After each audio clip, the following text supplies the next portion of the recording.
Hello friends, आज हम class 9 physics start करने जा रहे हैं। देखिए, फिज़िक्स क्या होता है? The branch of science in which we study energy and its different types. यानी कि विज्ञान की वह शाखा जिसमें हम ऊर्जा तथा इसके विभिन्न रूपों का अध्ययन करते हैं, भौतिक विज्ञान कहलाता है। अब 9th क्लास के सिलेबस में हमारे 5 चैप्टर्स आते हैं।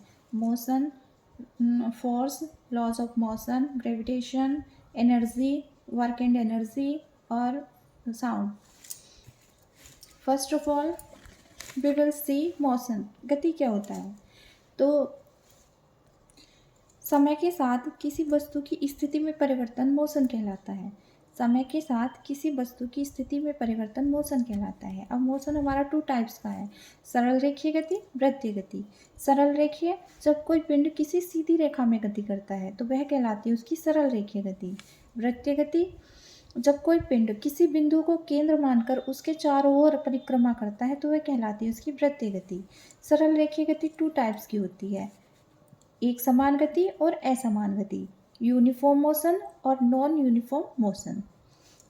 यूनिफॉर्म मोशन में क्या होता है कि पिंड जो है समान समय में समान दूरी तय करता है, और असमान गति में पिंड समान दूरी असमान समय में तय करता है।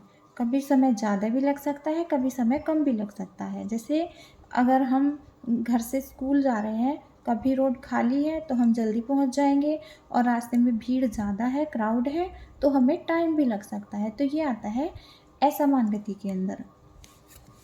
अब आता है वृत्तीय गति में, आता है एक समान वृत्तीय गति। कोई कार किसी वृत्त के चारों ओर चक्कर लगा रही है। मान लीजिए कि स्पीड इसकी कांस्टेंट है, स्पीड कांस्टेंट है, लेकिन इसकी डायरेक्शन लगातार चेंज होती रहती है, इसकी दिशा लगातार बदल रही है, जिसके कारण इसमें वेलोसिटी भी चेंज होती रहती है। इसलिए इसको बोलते हैं एक समान वृत्तीय गति।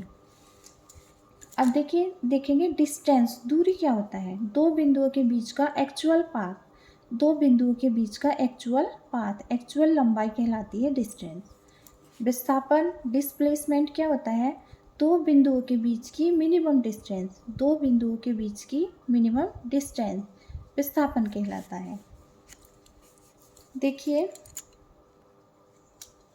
बिंदु ए से बी तक मान लीजिए 4 किलोमीटर है, और बिंदु बी से सी तक 3 किलोमीटर है। तो हमारी दूरी तो हो गई 4 + 3 = 7। तो हमने दूरी कितनी चली? 7। लेकिन जो हमें इसका डिस्प्लेसमेंट निकालना है वो इन दोनों के बीच की मिनिमम डिस्टेंस, ए से सी तक की मिनिमम डिस्टेंस क्या होगी? पाइथागोरस प्रमेय लगाएंगे इसमें। AC² = AB² + BC², 4 का स्क्वायर प्लस 3 का स्क्वायर, तो 25 आ गई। AC², तो AC आ गया हमारा 5। AC 5 आ गया, तो हमारा जो विस्थापन हुआ, डिस्प्लेसमेंट आ गया 5। हमारा विस्थापन 0 भी हो सकता है। जैसे मान लीजिए हम बिंदु A पर हैं और हमें बिंदु B पर पहुंचना है। तो मान लीजिए यहाँ से यहाँ तक की दूरी 2 किलोमीटर है, तो हम 2 किलोमीटर चले, ठीक। और ये डिस्टेंस है 1 किलोमीटर, ये डिस्टेंस है 1 किलोमीटर। तो हमारा विस्थापन तो हुआ यहाँ 1 किलोमीटर, और हमारी दूरी हुई यहाँ से यहाँ तक की 2 किलोमीटर। अब मान लीजिए कि हम बिंदु बी से लौट के पुनः बिंदु ए पर आ जाते हैं, तो हमारी दूरी तो हो गई 4 किलोमीटर। 2 किलोमीटर ये ऊपर वाली, 2 किलोमीटर नीचे वाली, तो दूरी टोटल होगी 4 किलोमीटर, जबकि हमारा विस्थापन न्यूनतम दूरी हो गई 0। स्पीड क्या होता है? चाल, दूरी परिवर्तन की दर कहलाती है चाल। The rate of change of distance is called speed. और औसत चाल होती है कुल दूरी बटे कुल समय, इसका मात्रक मीटर/सेकंड होता है। अब वेलोसिटी देखते हैं। वेलोसिटी क्या होता है? Rate of change of displacement is called velocity. विस्थापन परिवर्तन की दर, समय के साथ समय के सापेक्ष विस्थापन परिवर्तन की दर वेग कहलाती है, वेलोसिटी कहलाती है। इसी तरह से औसत वेग होता है, तो कुल विस्थापन बटे कुल समय। इस तरह से ले लेंगे ये u + v/2।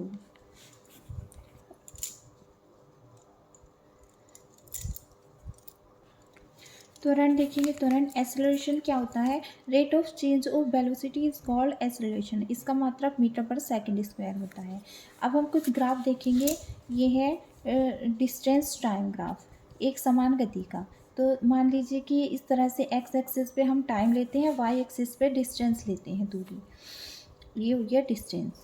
अब मान लीजिए कि हमें इस तरह से ये एक ग्राफ प्राप्त होता है, तो इसका क्या मतलब होता है कि हमारा समय के साथ साथ हमारी डिस्टेंस भी बढ़ रही है। समय के साथ साथ डिस्टेंस बढ़ती है तो ये कहलाती है एक समान गति। अब मान लीजिए हमारा समय बढ़ रहा है, एक्स एक्सिस पे समय ले लिया और वाई एक्सिस पे हमने डिस्टेंस ले ली। समय बढ़ रहा है, डिस्टेंस भी बढ़ रही है, समय बढ़ रहा है लेकिन डिस्टेंस घट रही है। तो इस तरह से जिगजैग मोशन में हमारा ग्राफ प्राप्त हो रहा है, तो इसको बोलेंगे असमान गति। अब थर्ड में देखिए, एक्स एक्सिस पे टी ले लेते हैं और वाई एक्सिस पे डी ले लेते हैं डिस्टेंस।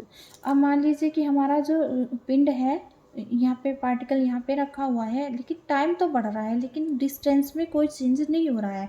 तो इस ग्राफ का मतलब है कि हमारी जो वस्तु है वो रेस्ट में है। टाइम तो लगातार बढ़ता जा रहा है लेकिन उसकी पोजीशन में कोई चेंजिंग नहीं हो रही है। तो ये क्या है, वस्तु हमारी यहाँ पे रेस्ट में है।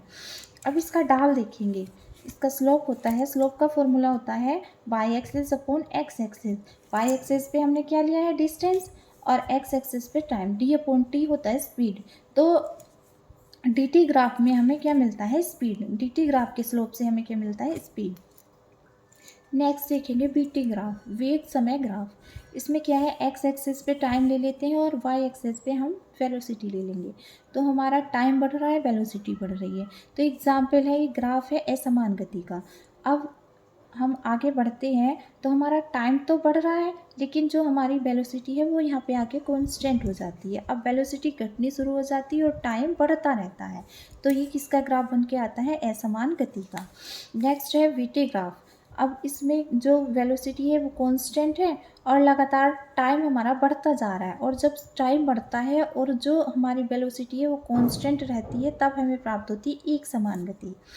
इसका हम स्लोप निकालेंगे। स्लोप का फॉर्मूला होता है y axis upon x axis, और अगर हमें कोऑर्डिनेट दिए होते हैं, पोजीशन दी होती है पार्टिकल्स की, तो y2 minus y one upon x2 minus x1 कर देंगे।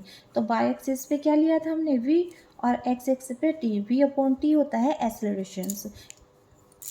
तो ये हमारा त्वरण प्राप्त होता है। वीटी ग्राफ में एरिया अंडर द कर्व निकालते हैं तो हमें डिस्प्लेसमेंट प्राप्त होता है। ये हमें याद रखना है कि वीटी ग्राफ में एरिया अंडर द कर्व हमें डिस्प्लेसमेंट प्राप्त होता है। अब हम गति की समीकरण, इक्वेशन ऑफ मोशन देखेंगे तो ये हमारे पास तीन समीकरण होती है। v is equal to u plus a t, s is equal to u t plus a t square, v square is equal to u square plus 2as। जहाँ पर v है फाइनल वेलोसिटी, u है initial velocity, a है acceleration और t है time, s है displacement और u तो आपको पता ही है, इनिशियल वेलोसिटी, t टाइम। ये सब टर्म्स के हमने आपको मतलब बता दिए हैं। Thank you very much.